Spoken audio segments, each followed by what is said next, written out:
Welcome back to London Tech Week's Tech TV here at the XL Centre in London. Joining me in the studio is Chris Chin from HTC.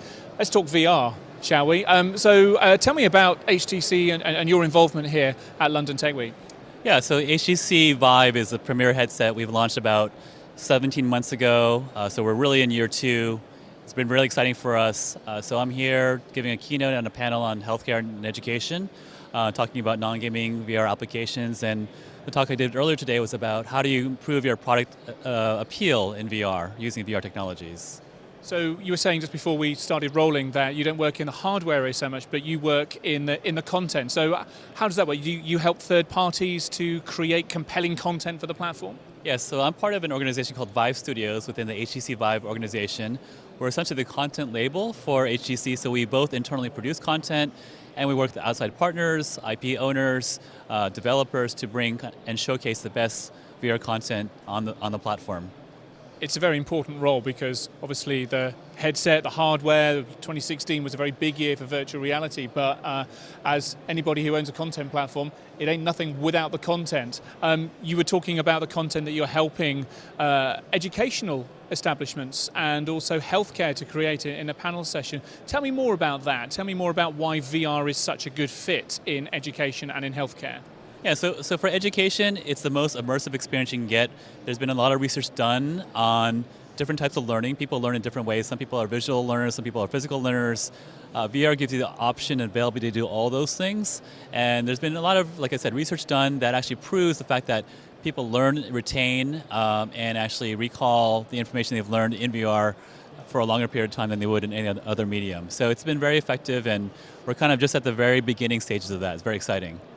Walking around the show floor here in VR and AR world, one of the zones here at London Tech Week at TechXLR8, there are a lot of Vive headsets all around the floor here. So it's a very popular platform, and certainly since it arrived, like you say, just under 18 months ago, it has been incredibly popular. Let's talk about the hardware for a moment. There was something that was announced last week for the Vive platform. Tell me about that. Yeah, we actually launched the deluxe audio head strap last week. So that's the new head strap that has audio built in and a much more easily adjustable knob on the back of your head, so you can easily take your headset on and off without having to add headphones on there. That's one thing. We also have the Vive tracker that's been in developers' hands for a few months now. The tracker is actually an accessory.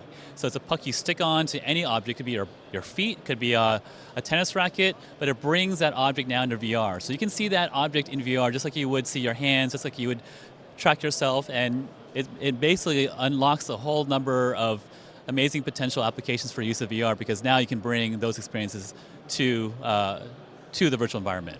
And I guess bringing yourself into the virtual world is only going to increase that sense of presence, which many of us are after when we're exploring virtual places.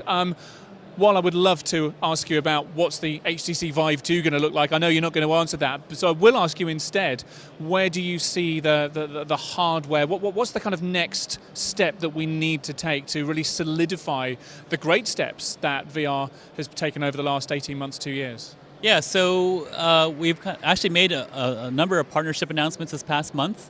So first off, back at Google I/O in May, we announced a partnership with Google Daydream. So we'll be creating a Vive standalone headset with Daydream that will be not require any PC or mobile phone, no wires, so it's perfectly standalone, just as stated. And so that's going to be very powerful. It'll be something, nothing that's been done before.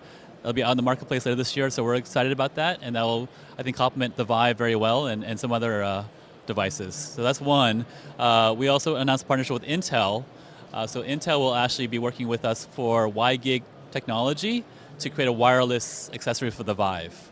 So one of the complaints right now that people have about premium VR is that you're tethered to the PC. Well, you can cut that cord with this new accessory. So that's going to be coming too. And then the last thing is Apple announced with us at the Worldwide Developers Conference last year that we'll be supporting the Vive and Steam VR. So we're very excited about bringing VR and the Vive to Mac users everywhere. Lots more routes to market for HTC. Listen, Chris, really good to talk to you. Thank you very much for joining us in the Tech TV studio. Thanks, David. Appreciate it. Cheers.